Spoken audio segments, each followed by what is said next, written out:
Um, Eto kasi ang nangyari na yung mga machines both have each of the machines have both systems, but they will not be turned on jointly and combined in some confusing or sinister way.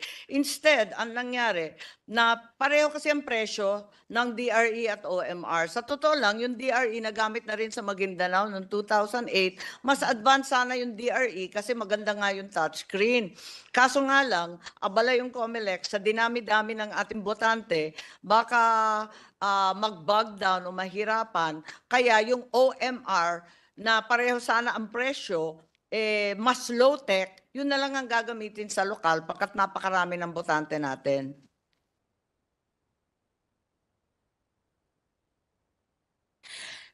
Mr. President, good sponsor, hindi pa rin ako masettle na hindi talaga ito prototype. If I may explain further, the DRE system seemed ideal for overseas voting because it would eliminate the deployment of more personnel and the printing costs for these 17 posts abroad. So the DRE was seen to be the more practical option. Doon lang sa 17 posts. Otherwise, lahat ay babagsak sa OMR para makasigurado tayo. So sana pala, good sponsor, nag-lease na lang tayo ng 17 DRE machines at the rest, kung ilang libo, ililiis natin na OMR. Baka lumabas pang mas mura. Kesa may karamihan tayo ng mga combined OMR DRE machines na hindi naman gagamitin dito sa local precincts natin. Siyempre, kung bumili tayo ng ref, mas mura yon kesa bumili tayo ng ref combined with freezer.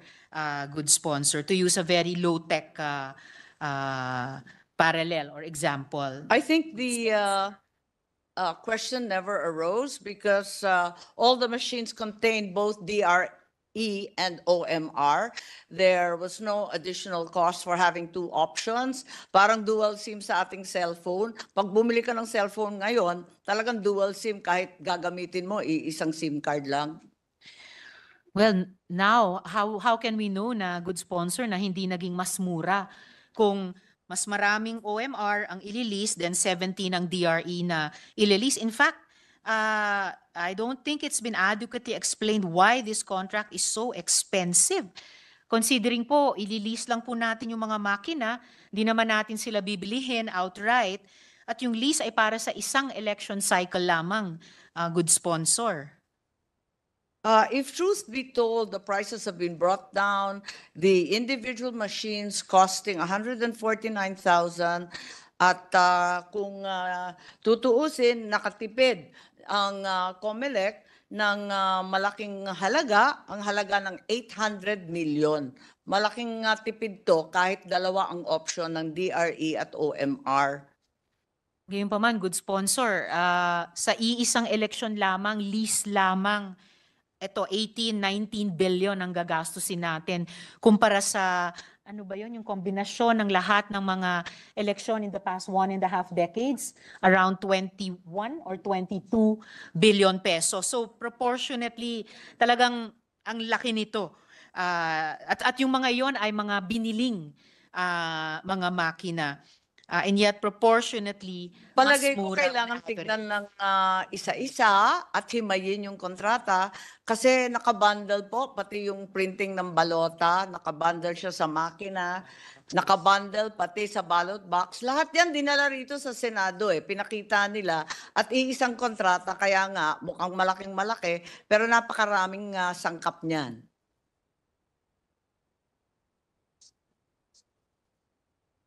Just for kung pwedeng i-indulge ako ng good sponsor, just in case sa halip na lease, magkano kung ibinili natin iyon, Mr. President? Pag binili, 155,000, ang binayaran natin nasa 15 billion. So malaking tinipid, isa. Ikalawa, nagbabago kasi ang teknolohiya kaya nakita natin sa experience natin sa Smartmatic, kada eleksyon nalalaos, nabubulok yung dating makina. kaya hindi magandang bibili. Mas maganda yung na-updated at nagde-deliver ng bago yung supplier. So mahal talaga itong mga makina, good sponsor.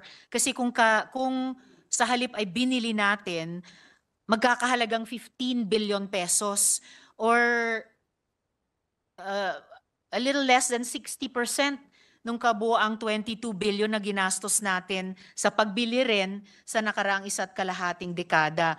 So more or less 60% for one election, what we had spent for the past 1.5 decades of elections here in the Philippines. So mahal talaga yung makina, nililis man natin ngayon or kung sakaling ibinili natin.